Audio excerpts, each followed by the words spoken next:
Africa. Welcome to Daybreak Africa from the Voice of America. I am Chinedu in Washington.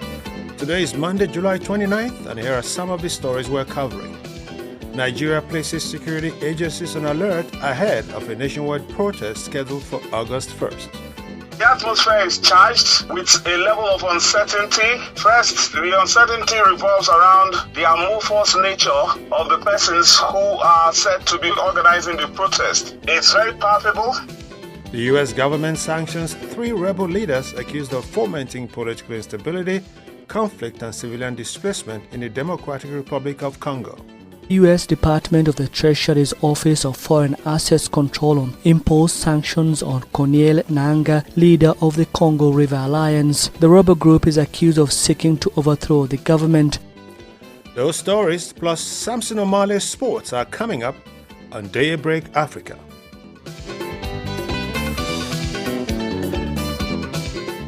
The president of Nigeria, Bola Tinubu, has beefed up security at all the nation's borders and cities ahead of a planned, quote, hunger, unquote, protest scheduled nationwide for August 1st. Citizens have also stocked up food and essentials as organizers have vowed to shut down markets and cripple commercial activities. Frank Tietie, the executive director of the group called Citizens Advocacy for Social and Economic Rights, describes the mood in the country. The atmosphere is charged with a level of uncertainty. First, the uncertainty revolves around the amorphous nature of the persons who are said to be organizing the protest. It's very palpable, and we are witnessing a flurry of groups holding press conferences across the city to announce their dissociation from the planned protest. Some are saying that President Bola Tinubu did not move fast enough to address the underlying concerns of those planning this protest. But the government is saying it needs more time to actually put measures in place to take care of hunger, tackle the social issues. The idea is that citizens find it to be quite ironical that the president was not in any way patient in instituting reforms which included the immediate removal of subsidy and then the floating of the naira. Both policies of government that triggered untold hardship in the immediate terms on the entire population.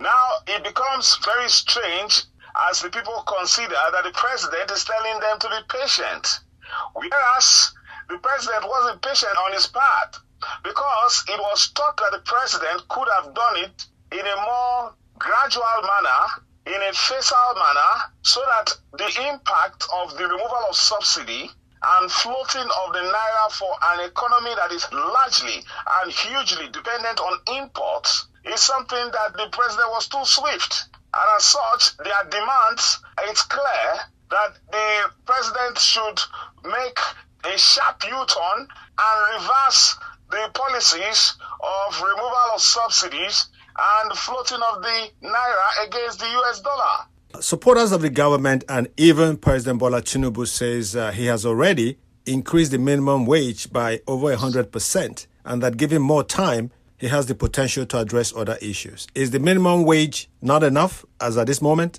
It is very far from it. We are talking about a minimum wage that can only affect less than 5% of the population. Those are the far lesser number that are directly employed by the federal government. So the increase in minimum wage is an attestation to the increased inflation, which will also buttress the fact that prices are bound to go up in response to the wide understanding in the marketplace that wages have been increased. Yet we are talking about a small number of Nigerians whose wages have been increased by the new minimum wage act that has been signed to law. And what are your thoughts about fears by some state governors, some actors in the Nigerian political scene that this might get out of hand? Even the federal government is already blaming quote-unquote mercenaries as being part of this planned protest. I think that if people are planning a protest and they give a notice to government, the presumption is that they are well-meaning. There is no spontaneity like we found the case of the Arab Spring, unlike what we experienced in other parts of the continent, particularly Kenya. The organizers are putting the government on notice and telling the government plainly that this is what they want, and giving an opportunity to the government to correct the wrongs and make some fundamental and significant changes that can assuage their minds. So I think that the fear of the government is unnecessary. The government could have responded in more meaningful terms than engaging in a campaign that tends to criminalize those who are planning the protest and also dissuading many groups from getting involved. That's Frank Tietie, the Executive Director of Citizens Advocacy for Social and Economic Rights, speaking with me from the capital city of Abuja. The U.S. government has sanctioned 3 rebel leaders accused of fomenting political instability